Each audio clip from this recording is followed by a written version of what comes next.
Hello everyone, welcome to Eklavya academy APD online classes. और आज मैं प्रशांत चौबे आप लोगों के साथ एक बहुत ही इम्पोर्टेंट टॉपिक को डील करने जा रहा हूँ। इसे मैं आज क्लास में पढ़ाने जा रहा हूँ, जिसका नाम है डिटरमाइनर्स। और ये ऐसे बेसिकली क्लास 11th के ग्रामर सेक्शन के सिलेबस में दिया हुआ है, परंतु इसे सिर्फ क्लास 11th में ही नहीं पढ़ना है, इसे क्लास 9, 10th, 11th, 12th और क्लास 8 में भी पढ़ना है। इसके अलावा आपकी जितनी भी जनरल कंपटीशन के एग्ज़ाम होते हैं, रेलवे, एसएससी और भी, उन सब में इससे कुछ न कुछ क्वेश्चन पूछे जाते हैं। तो ये आप सभी के लिए बहुत ही इम्पोर्टेंट है। तो हम इसे स्टार्ट करते हैं, आइए इसे पढ़ते हैं।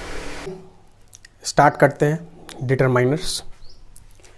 पहले जानते हैं कि डिटरमाइनर्स होते क्या, ये होता क्या है, आखिर ये है क्या। तो जैसा यहाँ लिखा हुआ है, a word that is placed just before a noun to give additional information about that noun, and that is why they are also classified as adjective। इसका मतलब है कि वह शब्द जो भी नाउन के जस्ट पहले आता हो, वो शब्द जो संज्ञा के जस्ट मतलब तुरंत पहले आता हो और वो उस संज्ञा के बारे में कुछ न कुछ इन्फॉर्मेशन देता हो, ठीक है, उसके बारे में कुछ न कुछ हमें बताता हो। और इसी कारण से क्योंकि वो संज्ञा के बारे में हमें कुछ न कुछ जानकारी देता है, इसी कारण से हम उसे एडजेक्टिव भी कहते हैं। That is why they are also classified as adjective. इसी वजह से उसे हम एडजेक्टिव यानी विशेषण भी कहते हैं। विशेषण का मतलब ही होता है कि नाउन या प्रोनाउन के बारे में कुछ न कुछ विशेषता बतलाना। ये भी क्या करता है, वही कर रहा है, उसके बारे में कुछ न कुछ इन्फॉर्मेशन आपको दे रहा है। अब जानते हैं, फॉर एग्जाम्पल अ गर्ल, इसमें ए क्या है, डिटरमाइनर्स है। द काऊ, इसमें द क्या है, डिटरमाइनर्स है, क्योंकि गर्ल नाउन, काऊ नाउन, क्रॉस नाउन और पेन ये भी नाउन। ये सब नाउन है और ये नाउन से पहले जो आ रहे हैं, नाउन से पहले जो ये सब लग रहे हैं, ये सब क्या है, नाउन से पहले लगने वाले ये सब जो वर्ड आपको दिखाई दे रहे हैं, ये सब के सब डिटरमाइनर्स हैं। अब आते हैं कि डिटरमाइनर के टाइप कितने होते हैं। तो डिटरमाइनर के कुल मिलाकर के 4 प्रकार होते हैं। कितने प्रकार होते हैं, 4 प्रकार होते हैं। जैसा आप देख सकते हैं, there are 4 types of determiners, ठीक है। कितने प्रकार होते हैं, 4 प्रकार होते हैं। सबसे पहला जो इसका प्रकार होता है उसे हम बोलते हैं आर्टिकल, जो कि बेसिकली हम बचपन वाले क्लास से मतलब जूनियर क्लास से पढ़ते आ रहे हैं। दूसरा है डेमोन्स्ट्रेटिव, तीसरा है पोसेसिव और चौथा है क्वांटिफायर्स। अब इन चारों के बारे में हम 1 बाय 1 करके आगे की ओर बढ़ते हैं और 1 बाय 1 करके इनको समझते हैं, क्योंकि हम जिस तरीके से समझाएंगे आपको वो बहुत ही क्लियर तरीका होगा। एक बार समझाने के बाद वो बहुत ही आसानी से आपको समझ में आ जाएगी। तो चलिए अब 1 बाय 1 इसे स्टार्ट करते हैं। अब हम स्टार्ट करते हैं आर्टिकल से। चलिए अब स्टार्ट करते हैं टाइप्स ऑफ डिटरमाइनर्स में। सबसे पहला जो उसका टाइप है आर्टिकल। आर्टिकल से स्टार्ट करते हैं। आर्टिकल तो बेसिकली हम लोग बचपन से ही पढ़ते आए हैं, क्लास 5th 6th से पढ़ते आए हैं, लेकिन अब उसके आगे चल करके आर्टिकल का धीरे धीरे हम लोग बहुत सारा यूज सीखेंगे, क्या होता है, कैसे होता है। तो चलिए स्टार्ट करते हैं। सबसे पहले जानते हैं आर्टिकल क्या है। तो आर्टिकल का मतलब है ए, एन और द, ये तीनों क्या है, दीज आर कॉल्ड आर्टिकल। क्या है, a, an, the, these are called articles. उसके बाद है they are also classified as adjective because they modify noun और प्रोनाउंस और provide additional information about them. कहने का मतलब है कि इनको हम एडजेक्टिव भी मानते हैं, इनको हम एडजेक्टिव भी मानते हैं। क्यों मानते हैं, क्योंकि ये क्या करते हैं, नाउन और प्रोनाउन को मॉडिफाई करने का, उनमें बदलाव करने का कोशिश करते हैं। उसके अलावा ही उनके बारे में अतिरिक्त जानकारी हमें देते हैं। क्या देते हैं, एडिशनल इंफॉर्मेशन, मतलब अतिरिक्त जानकारी देते हैं, जिसके वजह से इसे हम एडजेक्टिव भी कहते हैं। पहले ही हमने बता चुका था, हमने बताया भी है आपको कि एडजेक्टिव का मतलब ही है विशेषण, और विशेषण का मतलब है जो संज्ञा और सर्वनाम के बारे में कुछ अलग से बताए, ठीक है। तो ये हो गया आपका आर्टिकल। अब देखिए, सबसे पहले इसमें क्या है कि हम आर्टिकल के बारे में और जानना स्टार्ट करें उससे पहले हम कुछ महत्वपूर्ण इसके बारे में बिंदु को पढ़ लेते हैं, ठीक है। उसके जो महत्वपूर्ण बिंदु है उसके बारे में जानना ज़रूरी है। तो बिफोर वी स्टार्ट, ठीक है, pay attention to the some important points, जिसमें फर्स्ट है the will be pronounced as the if the next word starts with a vowel sound. कहने का मतलब है कि हम द को दी तब उच्चारण करेंगे, द को दी के रूप में तब उच्चारण करेंगे जब उसके बाद आने वाला शब्द जो भावेल साउंड से स्टार्ट होता हो, भावेल लेटर से नहीं, भावेल साउंड से स्टार्ट होता हो, भावेल का ध्वनि आता हो, उसमें हम द को दी पढ़ते हैं। जैसे यहाँ पर THE द लिखा हुआ है, द ऑरेंज, इसे हम द ऑरेंज नहीं पढ़ेंगे, वो गलत हो जाएगा। इसे क्या पढ़ेंगे? दी ऑरेंज पढ़ेंगे। क्या पढ़ेंगे? दी ऑरेंज पढ़ेंगे, ठीक है। या फिर दी यूरिया हो गया, सॉरी दी एरिया हो गया, ठीक है, यूरिया नहीं एरिया, क्योंकि एरिया में ए जो आ रहा है आपका भावेल साउंड है, इसलिए द को हम दी पढ़ेंगे। इसी का पॉइंट 2 पढ़ते हैं, the will be pronounced as the will be pronounced as the if the next word start with a consonant sound। कहने का मतलब है कि द को हम द ही बोल करके उच्चारण करेंगे। ये कब करेंगे?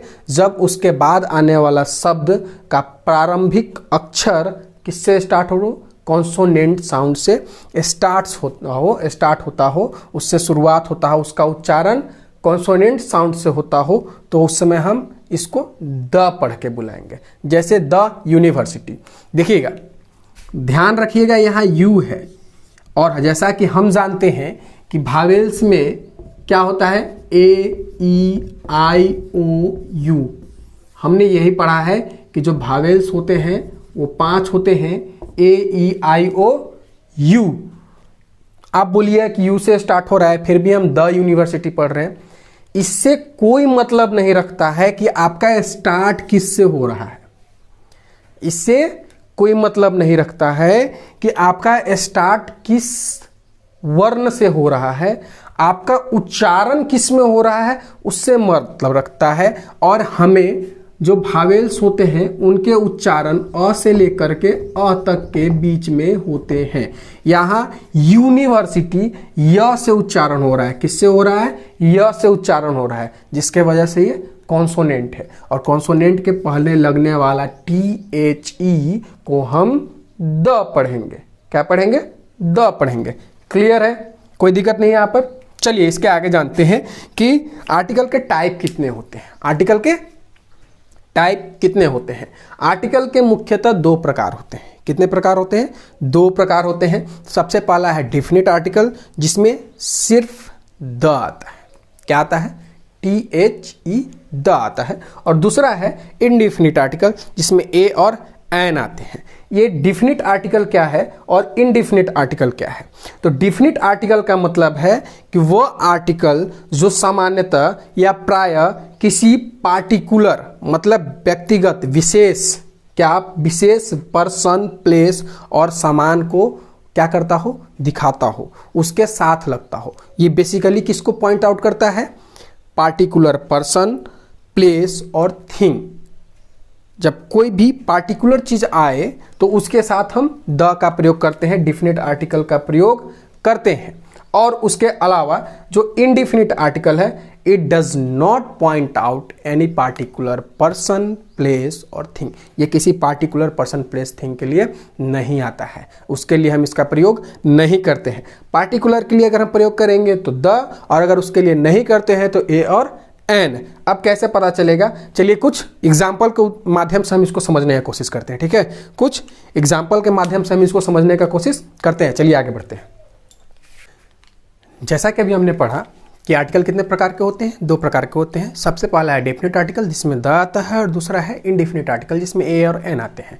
अब हम इसे एग्जाम्पल के थ्रू समझते हैं, मतलब let's try to understand with example. Example के माध्यम से, उदाहरण के माध्यम से हम इसे समझने का कोशिश करते हैं।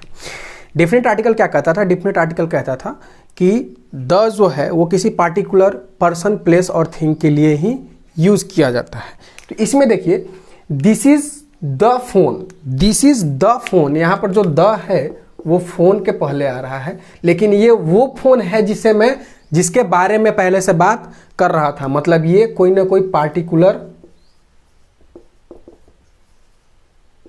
पार्टिकुलर थिंग है। क्या है? पार्टिकुलर थिंग है। इसीलिए इससे पहले हमने किसका प्रयोग किया? द का प्रयोग किया। अब हमने इसका ये भी याद रखिएगा कि मैं द बोल रहा हूं, क्योंकि द इसलिए बोल रहा हूं कि इसके बाद जो वर्ड है और उसका जो उच्चारण प्रारंभ हो रहा है वो कॉन्सोनेंट से हो रहा है, इसलिए हम इसे द पढ़ रहे हैं। ठीक है, तो this is the phone I was talking about. मतलब ये वही फोन है जिसके बारे में बात कर रहा था। मतलब ये कोई पार्टिकुलर फोन है जिसके बारे में पहले से बात कर रहा था, इसीलिए मैंने इसके साथ किसका प्रयोग किया? द का प्रयोग किया। अब इसके आगे देखते हैं कि दिस इज अ फोन, यह एक फोन है, दूरभाष है। अब दिस इज अ फोन में कोई भी पार्टिकुलर चीज नहीं दिखाई दे रहा है मुझे, इसीलिए फोन के पहले मैंने किसका प्रयोग किया? ए का प्रयोग किया। क्लियर है? आगे आइए। Mister Ram is searching you. लग रहा होगा ये एक सेंटेंस क्या है, उटपटांग है, कुछ समझ में नहीं आ रहा है, लेकिन थोड़ा दिमाग लगाइएगा। यहां पर ए लिखने का मतलब समझ रहे हैं आप? ए लिखने का मतलब है कि कोई मिस्टर राम आपको खोज रहे हैं या ढूंढ रहे हैं। यहां इनके बारे में कोई जानकारी नहीं है कि कौन है। कोई मिस्टर राम जिसको आप पहले से नहीं जान रहे हैं, या जो बता रहा है वो पहले से उसके बारे में नहीं जान रहा है, इसीलिए हमने किसका प्रयोग किया? ए का। ए क्यों? क्योंकि ये इंडिफिनिट आर्टिकल है और इंडिफिनिट आर्टिकल किसी पार्टिकुलर पर्सन, प्लेस और थिंग को पॉइंट आउट नहीं करता है। क्लियर है? चलिए दूसरे वाले में आते हैं। Mister Ram is searching you. यहां mister Ram is searching you में ये जो मिस्टर राम है, मतलब ये जो राम है ये पहले से इनको जानते हैं और ये भी पहले से इनको जानते हैं, इसीलिए इससे पहले हमने कॉन्सोनेंट का प्रयोग नहीं किया। तो अब आप बोलेंगे कि इससे पहले आपने कॉन्सोनेंट का प्रयोग नहीं किया, द भी नहीं लिखा, सॉरी इससे पहले आपने ए और एन का प्रयोग नहीं किया, मतलब इंडिफिनिट आर्टिकल का ही प्रयोग नहीं किया, और इससे पहले आपने डिफिनिट आर्टिकल का ही प्रयोग नहीं किया। तो कोई तो करना चाहिए था, नहीं किए। क्यों नहीं किए? क्योंकि मिस्टर राम जो है ये क्या है? प्रॉपर नाउन है। क्या है? प्रॉपर नाउन है, और प्रॉपर नाउन के साथ हम कभी भी द का प्रयोग नहीं करते हैं। In the second sentence the is not used just before the Mr. Ram because Mr. Ram is a proper noun and we never use the before the proper noun. Clear? किसी भी proper noun के पहले हम the का प्रयोग नहीं करते हैं। यहां तक आपका क्लियर हो गया है। चलिए use of a and an के बारे में पढ़ते हैं, मतलब ए और एन का प्रयोग कहाँ करते हैं उसके बारे में पढ़ लेते हैं। इसका यूज कुछ टफ नहीं है, बहुत नॉर्मल है। जैसे देख लीजिए,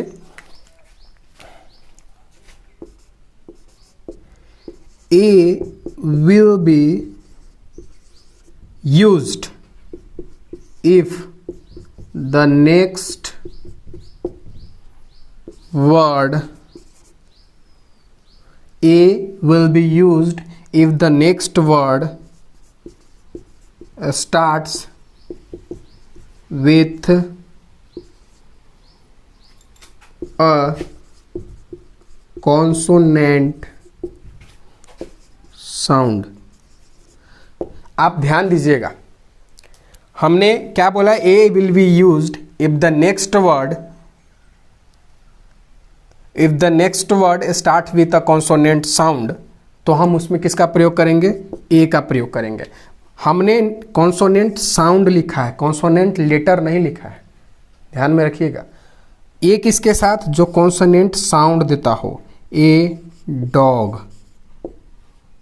ठीक है, a dog, a cat, a girl, ये सब क्या है? कॉन्सोनेंट साउंड दे रहे हैं, ठीक है। अब आते हैं एन का। एन के साथ क्या है कि N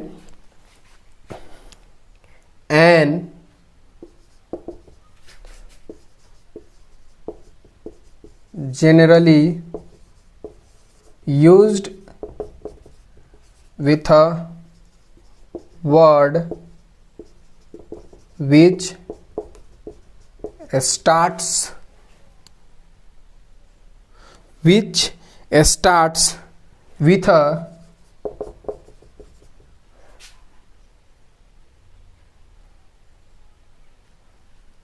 a vowel sound and generally used with a word which starts with a vowel sound. With vowel sound किसके साथ? एन का प्रयोग हम सामान्यतः वहां करते हैं जहां उसके उस शब्द के साथ करते हैं जो शब्द किसके साथ शुरुआत होता हो, जिसका उच्चारण भावेल साउंड के साथ उच्चारण प्रारंभ होता हो, जैसे an hour, an orange, an apple. ये आपने ध्यान से देखिए, ये HOUR हावर नहीं पढ़ते, इसको आवर पढ़ते हैं। आ किस में आता है? भावेल में आता है। इसीलिए हम उससे पहले किसका प्रयोग कर रहे हैं? एन का प्रयोग कर रहे हैं, एन का प्रयोग। क्लियर है? यहां तक आपको समझ में आ गया होगा। आप चाहे तो इसे नोट कर सकते हैं, और नहीं तो मैं अपने वीडियो के लिंक में इसका PDF आपको प्रोवाइड करा दूंगा, आप वहां से भी PDF डाउनलोड कर सकते हैं। अब हम इससे आगे चलते हैं। Use of a and an हो गया है, अब हमें द का यूज के बारे में जानना है।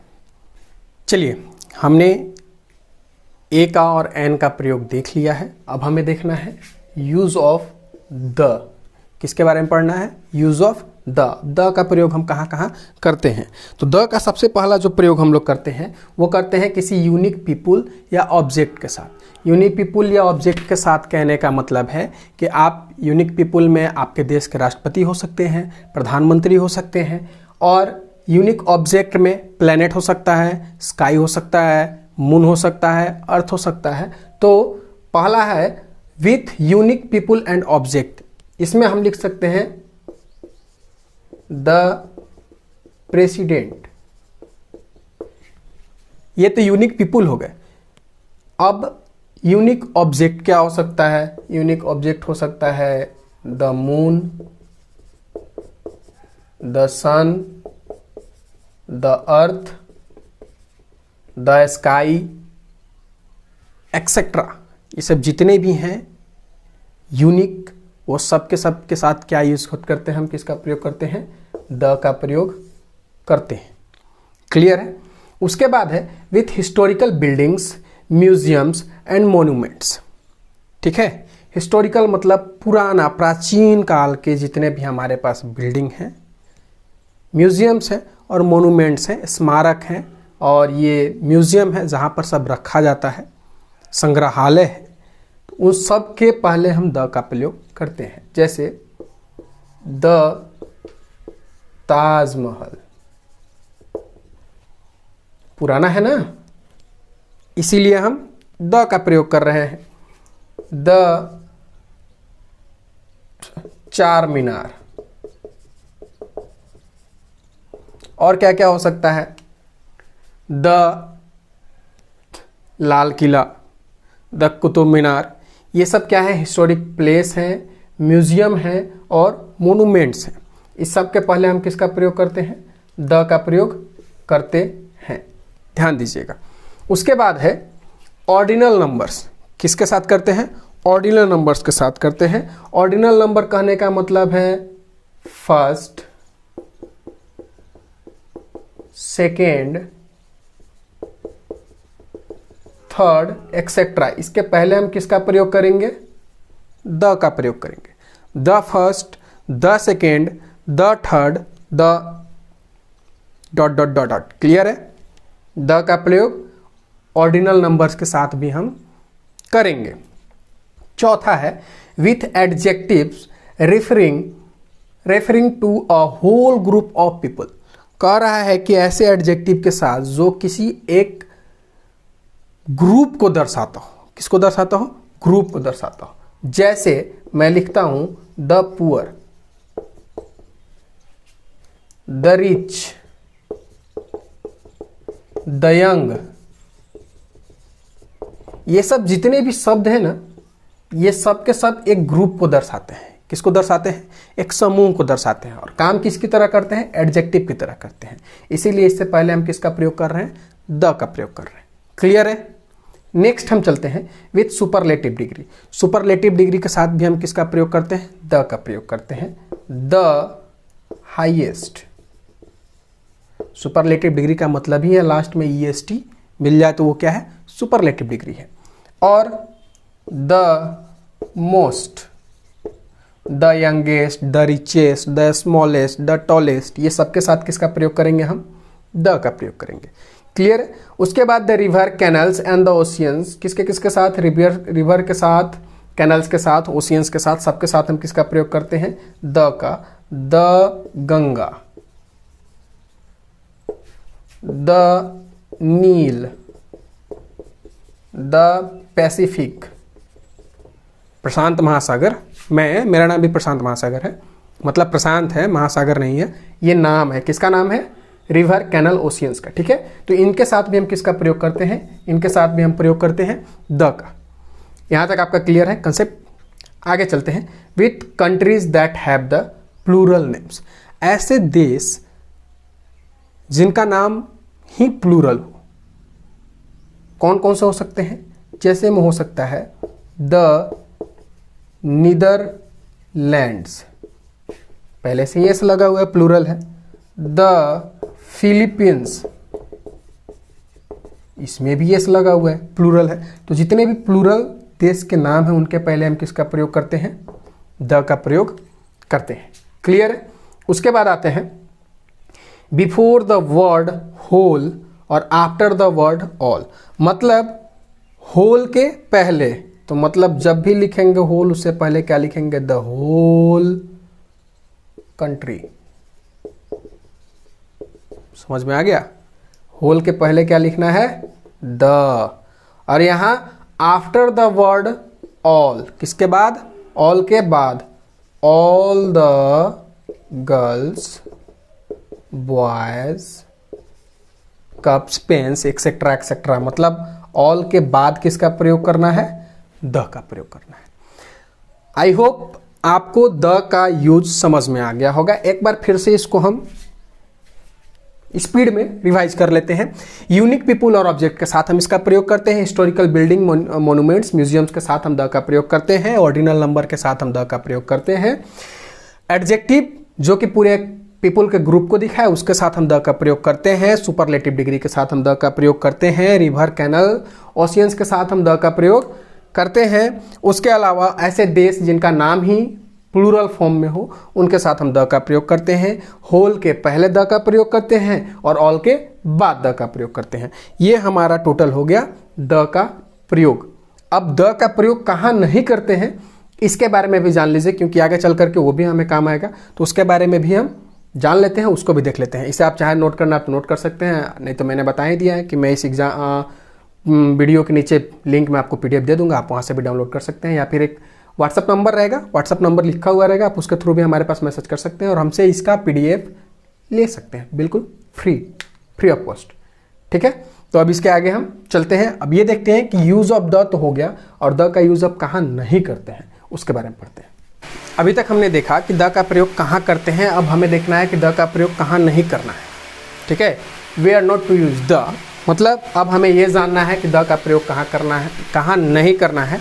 और ये सिर्फ आपकी क्लास में ही काम नहीं आएगा, मतलब 11th-12th के क्लास में ही काम नहीं आएगा। आपके जितने भी कॉम्पिटिटिव एग्जामिनेशंस हैं उसमें अक्सर एरर और करेक्शन में एक क्वेश्चन आता है, इससे रिलेटेड क्वेश्चन आते हैं। तो आप अच्छे से ध्यान से देखिएगा, क्योंकि एक क्वेश्चन 2 क्वेश्चन की वजह से आप बहुत पीछे चले जाते हैं।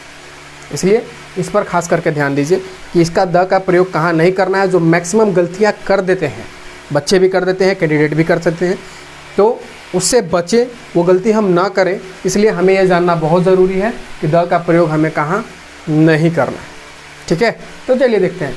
सबसे पहला है कि द का प्रयोग हमें नेम ऑफ डिजीज के पहले नहीं करना है, मतलब किसी भी बीमारी के नाम के पहले नहीं करना। अगर मान लीजिए मलेरिया बीमारी है तो इससे पहले हम द नहीं लिख सकते हैं। ये क्या हो जाएगा, गलत हो जाएगा। टाइफॉइड है तो द टाइफॉइड नहीं लिख सकते हैं, ये क्या हो जाएगा, गलत हो जाएगा। ठीक है, किसी भी बीमारी के नाम के पहले आप द का प्रयोग नहीं कर सकते हैं। दूसरा है किसी भी लैंग्वेज के नाम के पहले आप द का प्रयोग नहीं कर सकते हैं, मतलब आप द इंग्लिश नहीं लिख सकते हैं, द हिंदी नहीं लिख सकते हैं। ठीक है, ये क्या हो जाएगा, गलत हो जाएगा, क्योंकि इंग्लिश हिंदी क्या है, भाषा, और भाषा से पहले हम द का प्रयोग नहीं करेंगे। तीसरा नंबर है कंट्री, किसी भी कंट्री के पहले भी हम द का प्रयोग नहीं करेंगे। इंडिया है तो द इंडिया आप नहीं लिख सकते हैं, क्या हो जाएगा, गलत हो जाएगा। पाकिस्तान है तो आप द पाकिस्तान नहीं लिख सकते हैं, ये तो ऐसे भी गलत है और ये भी गलत ही है, ये पूरा ही गलत है, ये नियम से भी गलत है और ये बिना नियम से भी गलत है, मतलब कंप्लीटली गलत ही गलत है। ठीक है, तो ये भी आप नहीं लिख सकते हैं। उसके बाद है प्रॉपर नाउन, तो किसी भी प्रॉपर नाउन के पहले भी आप द का प्रयोग नहीं कर सकते हैं। मैंने पिछले वाले एग्जाम्पल में बताया था मिस्टर राम वाले में कि मिस्टर राम से पहले हमने द का प्रयोग नहीं किया था, क्योंकि प्रॉपर नाउन के पहले आप द का प्रयोग नहीं कर सकते हैं। मतलब अगर कोई शहर है जिसका नाम है रांची तो आप द रांची नहीं लिख सकते हैं, ये क्या हो जाएगा, गलत हो जाएगा। और कोई कंपनी है जिसका ब्रांड है इल्कोस तो आप द इल्कोस भी नहीं लिख सकते हैं, क्योंकि ये प्रॉपर नाउन है, ये भी क्या हो जाएगा, गलत हो जाएगा। आगे ब्रेकफास्ट, लंच और डिनर के पहले भी आप क्या नहीं लिख सकते, द नहीं लिख सकते हैं, मतलब the dinner,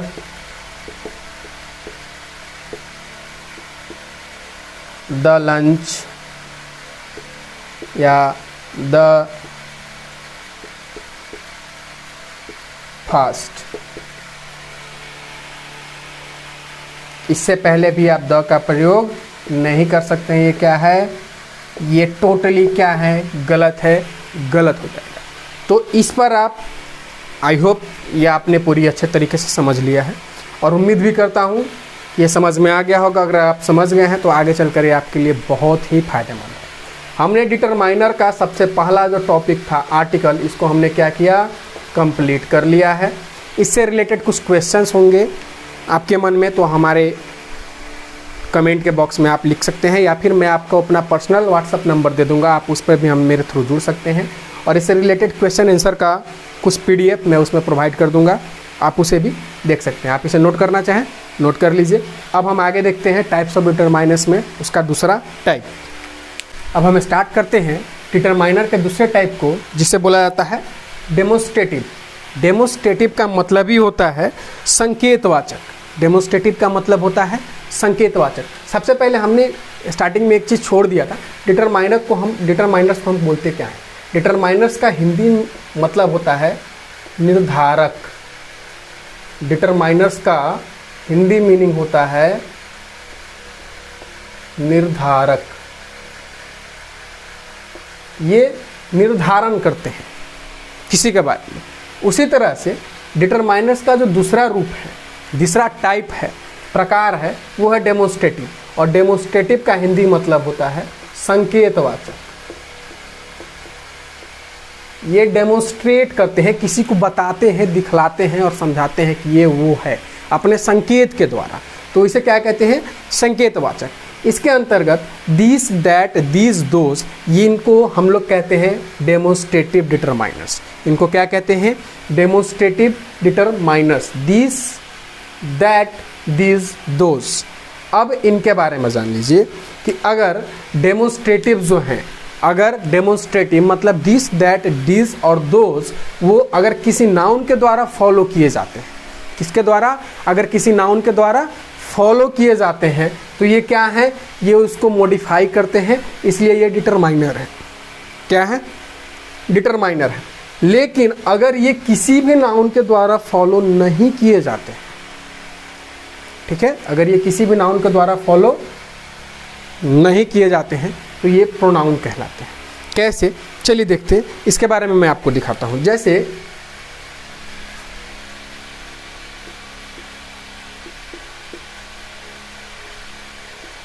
this is a book, इसमें ये किसी भी नाउन के द्वारा फॉलो नहीं किया जा रहा है, मतलब दिस के बाद कोई भी नाउन नहीं है, और जब नहीं है तो ये किसकी तरह काम कर रहे हैं?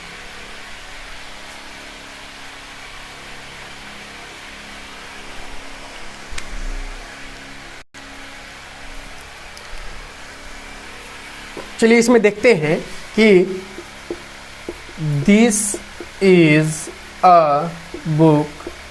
इसमें जो दिस है किसी भी नाउन के द्वारा फॉलो नहीं किया जा रहा है, किसी भी नाउन के द्वारा फॉलो नहीं किया जा रहा है। और जब कोई भी डेमोन्स्ट्रेटिव किसी भी नाउन के द्वारा फॉलो नहीं किया जाता है, if it is not followed by a noun, इसके द्वारा, नाउन के द्वारा, जिसे हम क्या कहते हैं? प्रोनाउन। तो यहाँ पर जो दिस है वो किसकी तरह काम कर रहा है?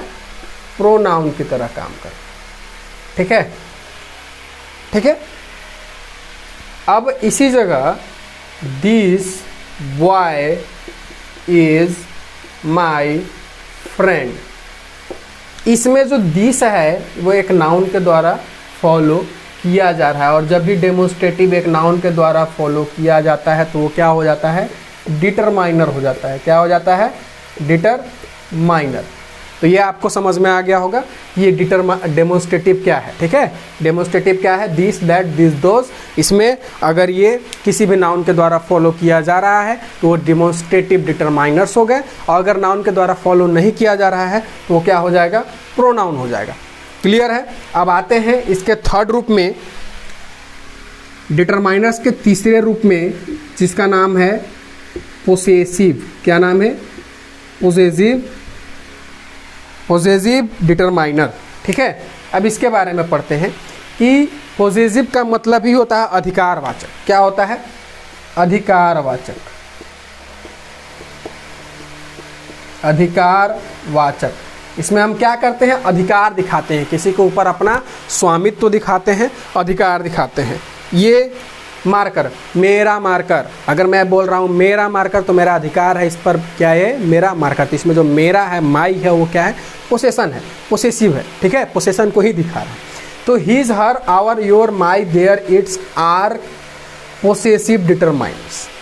They are always followed by noun. ये हमेशा किसके द्वारा फॉलो होते हैं? नाउन के द्वारा। चलिए चेक कर लेते हैं नाउन के द्वारा फॉलो होते हैं या नहीं। जैसे their parents are strict, उनके परिजन कड़े हैं। कैसे हैं? कड़े हैं। कैसे हैं? कड़े हैं। your father is tall, आपके पिता लंबे हैं। आपके पिता लंबे हैं। आप देख सकते हैं योर और देयर के साथ, योर और देयर के साथ क्या आ रहा है? फादर और पेरेंट्स, और ये दोनों के दोनों क्या हैं? दोनों के दोनों क्या हैं? नाउन। मतलब possessive determiners always followed by noun. Clear है? ये दोनों भी हमारा कंसेप्ट अब क्लियर हो गया है। अब डिटरमाइनर का जो सबसे लास्ट वाला बच रहा है क्वांटिफायर, अब हम उसे देखते हैं। आप इसे चाहें तो नोट कर सकते हैं, आप देख सकते हैं। अब हम इसके बाद क्वांटिफायर को स्टार्ट करते हैं। देखते हैं डिटरमाइनर्स के सबसे लास्ट वाले टाइप को, जिसे हम बोलते हैं क्वांटिफायर। क्वांटिफायर का मतलब होता है, आप इसे परिमाणवाचक बोल सकते हैं। इसका मतलब ही है कि वर्ड और group of word which are used before a noun to indicate the amount और क्वांटिटी ऑफ दैट नाउन। इसका कहने का मतलब है कि ऐसा शब्द जो संज्ञा के पहले आता हो और संज्ञा के मात्रा को या उसकी संख्या को बताता हो, उसे हमें दिखाता हो, उसकी संख्या को, उसकी मात्रा को, उसे हम क्या कहते हैं? क्वांटिफायर कहते हैं। क्वांटिफायर में जैसे फॉर एग्जांपल आप समझ सकते हैं, फ्यू गर्ल्स, कुछ लड़कियां, लेस वाटर, थोड़ा पानी, कम पानी या थोड़ा पानी। अब ये समझिएगा फ्यू गर्ल्स जो हैं, इसका मतलब ये गिनने लायक है, इसे आप गिन सकते हैं, काउंटेबल है। लेकिन लेस वाटर इसे आप अनकाउंटेबल, मतलब लेस का प्रयोग हम कहाँ करते हैं?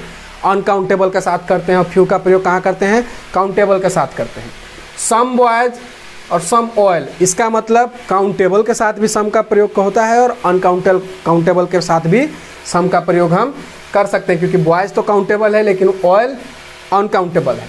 आइए, any body, sorry any boy any milk, इसमें भी बॉय भी है मिल्क भी है, इसका मतलब इसे भी काउंटेबल और अनकाउंटेबल दोनों के साथ हम प्रयोग कर सकते हैं। मतलब जिसे गिना जा सके और नहीं गिना जा सके, उन दोनों के साथ सम और एनी का प्रयोग किया जा सकता है।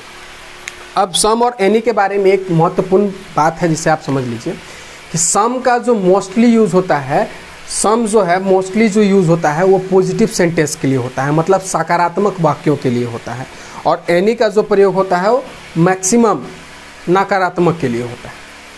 ठीक है, अब इससे हटते हैं, आते हैं क्वांटिफायर में कितने तरह के। वैसे क्वांटिफायर बहुत सारे हैं लेकिन ये सब भी कुछ क्वांटिफायर हैं, इनके बारे में हम समझते हैं। ठीक है, एवरी, एवरी का मतलब होता है हर कोई, मतलब एवरी बॉय, एवरी पर्सन, प्रत्येक व्यक्ति, हर कोई। ठीक है, ये क्या है, एवरी। उसके बाद है ईच, ईच का मतलब प्रत्येक, मतलब उसमें से कोई एक, क्या है, उसमें से कोई एक। जब हम किसी एक के बारे में बात करते हैं तो उस समूह में से किसी एक एक के बारे में बात कहते हैं। जैसे ईच पेन, मतलब प्रत्येक कलम, एक एक कलम को, एक एक कलम को हम बता रहे हैं, हर एक कलम को बता रहे हैं। ईच बॉय, प्रत्येक लड़का को हम बता रहे हैं। ठीक है, उसके बाद है इनफ, इनफ का मतलब होता है काफ़ी। ठीक है, इनफ वाटर। ठीक है, तो इनफ वाटर, इनफ क्राउड, ये काउंटेबल अनकाउंटेबल दोनों के साथ प्रयोग होता है। ये सब में आप देख सकते हैं ये इनके क्वांटिटी को ही बता रहा है। क्या कर रहा है, इनके क्वांटिटी और अमाउंट को ही बताने का काम कर रहा है। इससे पहले जितने भी क्वांटिफायर लग रहे हैं, ऑल, मतलब ऑल द बुक्स। अब आप पूछिएगा हमने द का प्रयोग क्यों किया, क्योंकि आप भूल रहे हैं कि ऑल के बाद हम किसका प्रयोग करते हैं, द। अभी पहले ही हमने द का प्रयोग में पढ़ा था। ठीक है, बोथ, बोथ का मतलब दोनों, तो बोथ फ्रेंड्स, मतलब दोनों मित्र, बोथ काउज, दोनों गायें, ये सब ये हो गया। फुल, फुल ग्लास, मतलब भरा हुआ ग्लास। ठीक है, क्या है, फुल ग्लास का मतलब भरा हुआ ग्लास, क्या, दूध ना, फुल ग्लास दूध। होल, होल का मतलब पूरा, whole world, whole world. Clear है, ये भी क्या है, ये क्वांटिटी को ही बता रहा है। ठीक है, इसके अमाउंट को ही बता रहा है। गिनती में भी है 2 लैपटॉप। ठीक है, 2 लैपटॉप, 1 पेन, ये सब क्या है, क्वांटिफायर ही। तो फाइनली हमने डिटरमाइनर्स के सारे पार्ट को ख़त्म कर लिया है, डिटरमाइनर्स के सारे टाइप्स को भी हमने देख लिया। आई होप कि आपको ये सब बहुत अच्छे से समझ में आ गया होगा। अगर इस वीडियो में कहीं भी किसी प्रकार का कोई परेशानी हो आपको, तो आप बेझिझक हमारे कमेंट बॉक्स में कमेंट कीजिए और हमसे पूछ सकते हैं। हमारे लिंक से जुड़े रहिए, हमारे चैनल से जुड़े रहिए और हमारे सारे वीडियो को देखते रहिए, आपको समझ में आते रहेगा। और किसी भी प्रकार का कोई परेशानी हो तो आपको हमसे जुड़ने का एक माध्यम दिया जाएगा, आप जुड़िए और हमसे पूछिए। ठीक है, आज का हमारे क्लास में बस इतना ही।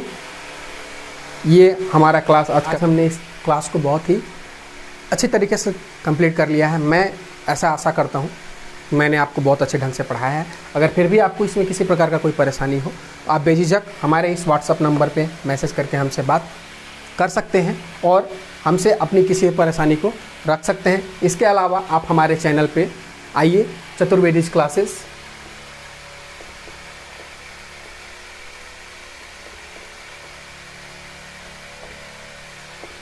इस चैनल पे आइए, चतुर्वेदीज क्लासेस, सब्सक्राइब कीजिए, लाइक कीजिए अगर पसंद आया हो, और कमेंट कीजिए और ज़्यादा से ज़्यादा शेयर कीजिए ताकि हम जैसे नवयुवक, हमें भी थोड़ा मोटिवेशन मिलता रहे और हम भी आगे कुछ ना कुछ करते रहें। तो आज के लिए इतना ही, धन्यवाद, थैंक यू।